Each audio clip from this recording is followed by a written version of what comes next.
He Fell in Love with His Wife by 𝙷𝚑𝚊𝚙𝚎. Chapter 21. At Home. 𝙲𝚑𝚘 was not so cold, weary, and almost faint, but that she looked around the old kitchen with the strongest interest. This interest was unlike Mrs. Mumpson's curiosity, as she was unlike the widow.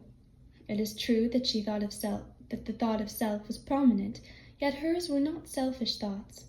There are some blessed natures in the world that in doing the best for themselves do the best that is possible for others. The genial warmth of the fire was grateful to her chilled and enfeebled frame. The homely kitchen, with its dresser of china-ware, its tin closet and pantry, the doors of which old Jonathan had left open, manlike, after helping himself bountifully, all suggested more comfort to this pallid bride, sitting there alone, than wealth of ornament and elegant apartments has brought to many others. She saw her chief domain, not in its coarse and common aspect, but as her vantage ground, from which she could minister to the comforts of the one who had rescued her. Few brides would care to enter the kitchen first, but she was pleased. She, who had scarcely hoped to smile again, looked smilingly around on the quaint, home-like room. "And this is to be my home," she murmured. "How strange, unexpected, yet natural it all is. Just what he led me to expect. The little lonely farmhouse where I can be safe from staring eyes and unwanted by cruel questionings. Yet that old man had a dozen questions on his tongue. I believe he took him away to save my feelings. It's strange that so plain and simple a man in most respects can be so considerate. Oh, pray God that all goes on as it promises. I couldn't have dreamt it this morning, but I have an odd home-like feeling already. Well, since I am at home, I may as well take off my hat and cloak." As she did so, Holcroft entered and said heartily, "That's right, 𝙲𝚑𝚘. You are here to stay, you know. You mustn't think it amiss that I left you a few moments alone, for I had to get that talkative old man off home. He's getting a little childish and would fire questions at you point blank." "But shouldn't you have taken him home in the wagon? I don't mind being alone." "Oh, no, he's spry enough to walk twice the distance, and often does. It's light as day outside, and I made it right with him.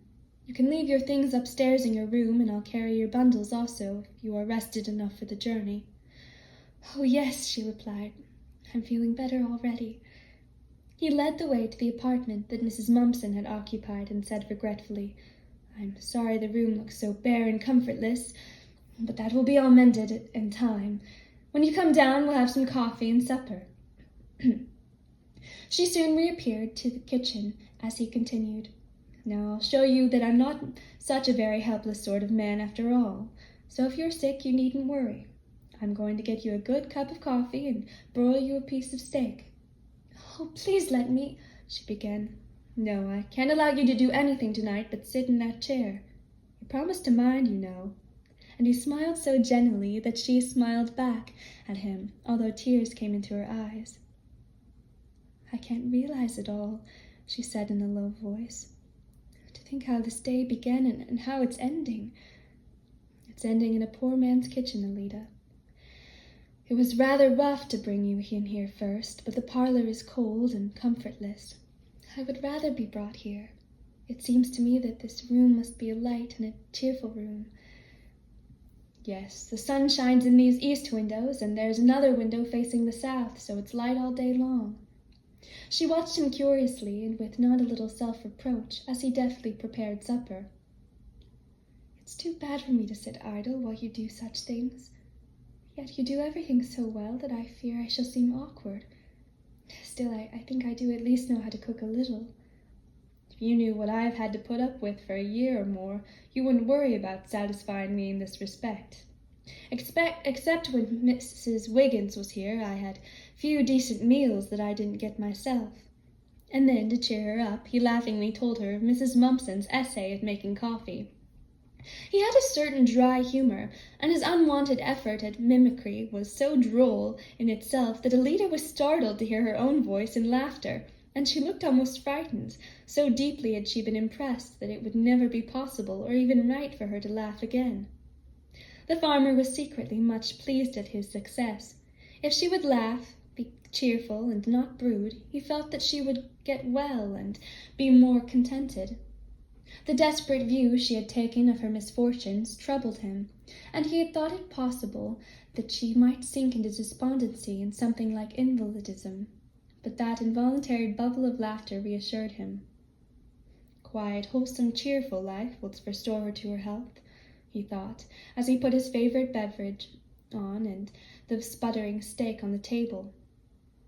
"Now," he said, placing a chair at the table, "you can pour me a cup of coffee." "I'm glad I can do something," she answered, "for I can't get over the strangeness of being waited on. Indeed, everything that was unexpected or undreamt has happened."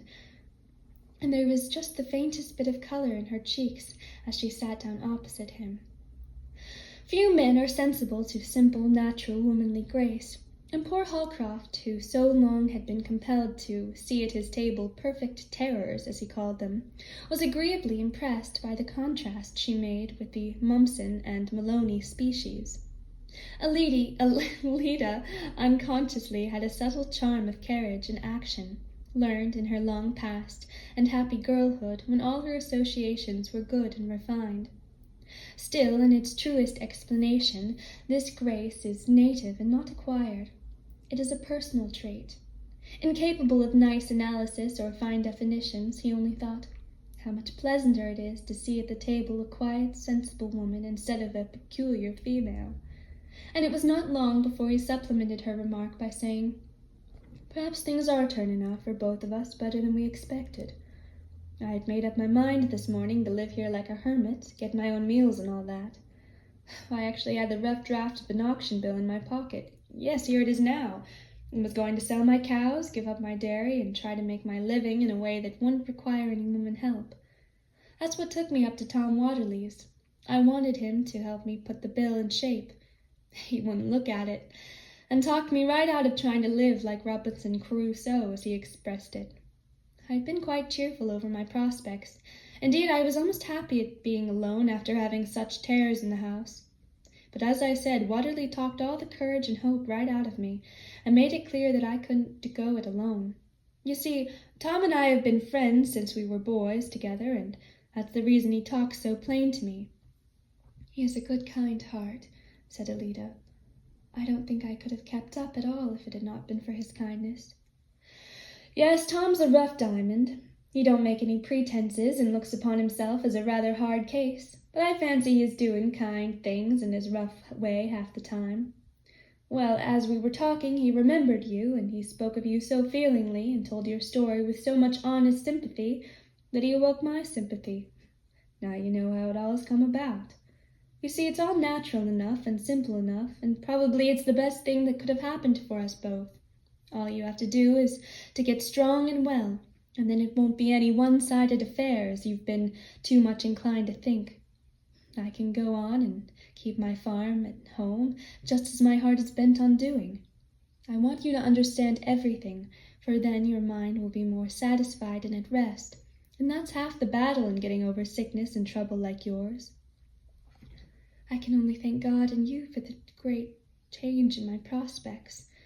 This quiet and escape from strangers are just what I most craved, and I'm already beginning to hope that if I can learn to do all you wish, I shall find a content that I never hoped for." And the tears that stood in her eyes were witnesses of her sincerity. "Well, don't expect to learn everything at once. Let me have my way for a while, and then you'll find, as you get strong, and the busy season comes on, that I'll be so taken up with the farm that you'll have your own way.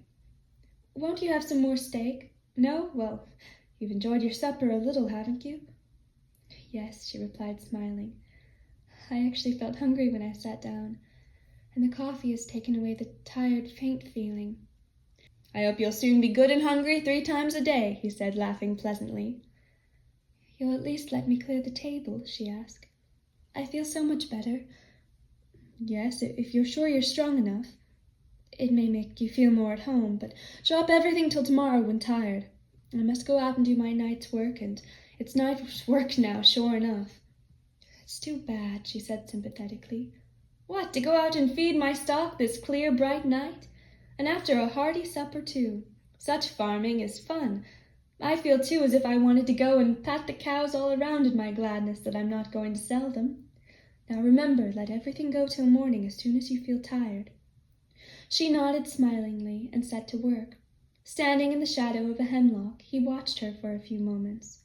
Her movements were slow, as would be natural to one who had been reduced by illness. But this very evidence of feebleness touched his feelings. She is eager to begin. Too eager.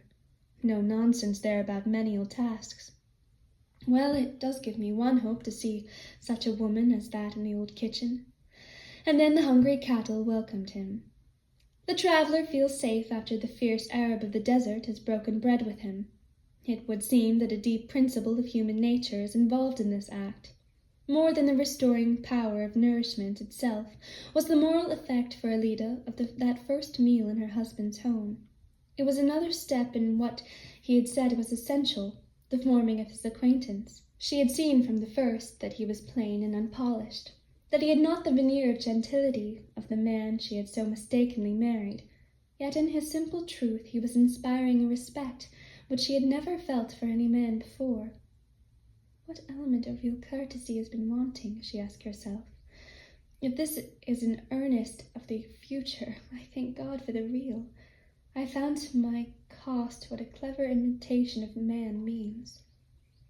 It was as sweet as it was strange to think that she, who had trembled at the necessity of becoming almost a slave to unfeeling strangers, had been compelled to rest while a husband performed tasks naturally hers. It was all very homely, yet the significance of the act was chivalrous consideration for her weakness. The place, the nature of the ministry could not degrade the meaning of his action. Then, too, during the meal, he had spoken natural, kindly words which gave to their breaking of bread together the true interpretation. Although so feeble and weary, she found a deep satisfaction in beginning her household work. "It does make me feel more at home," she said. "Strange that he should have thought of that." She had finished her task and sat down again when he entered with a pail of milk. Taking a dipper with a strainer on one side of it, he poured out a tumblerful. "Now take this," he said. "I've always heard that fresh milk from the cow was very strengthening. Then go and sleep till you are thoroughly rested, and don't think of coming down in the morning till you feel like it. I'll make the fire and get breakfast. You have seen how easily I can do it. I have several more cows to milk, and so we'll say good night." For the first time since chaos had come into her life, 𝙗𝚘 slept soundly and refreshingly, unpursed by the fears which had haunted even her dreams. When she awoke, she expected to see the grey locks and repulsive features of the woman who had occupied the apartment with her at the almshouse, but she was alone in a small, strange room. Then memory gathered up the threads of the past. But so strange, so blessed did the truth seem that she hastened to dress and go down to the old kitchen and assure herself that her mind had not become shattered by her troubles and was mocking her with unreal fancies. The scene she looked upon would have soothed and reassured her even had her mind been as disordered as she, for the moment, had been tempted to believe. There was the same homely room which had pictured itself so deeply in her memory the evening before. Now it was more attractive, for the morning sun was shining into it, lighting up its homely details with a wholesome, cheerful reality which made it difficult to believe that there were tragic experiences in the world. The wood fire in the stove crackled merrily, and the lid of the kettle was already bobbing up and down from internal commotion.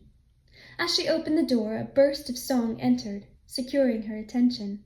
She had heard the birds before without recognizing consciousness, as is so often true of our own condition in regard to the familiar sounds of nature.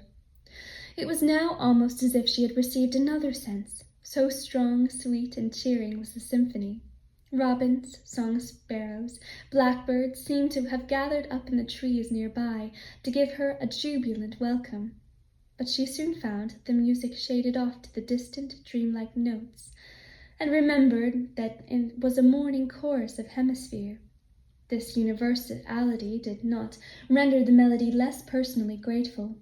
We can appreciate all that is lovely in nature, yet leave all for others.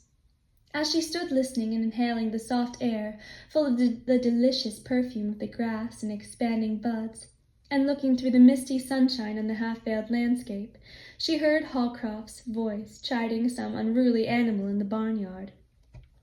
This recalled her, and with the elasticity of returning health and hope, she set about getting breakfast. "It seems to me that I never heard birds sing before," she thought, "and their songs this morning are almost like the music of heaven. They seem as happy and unconscious of fear and trouble as if they were angels. Mother and I used to talk about the Garden of Eden, but could the air have been sweeter, or the sunshine more tempered to just the right degree of warmth and brightness than here about my home? Oh, thank God again and forever for a home like this." And for a few moments something of the ecstasy of one delivered from the black thraldom of evil filled her soul. She paused now and then to listen to the birds, for only their songs seemed capable of expressing her emotion.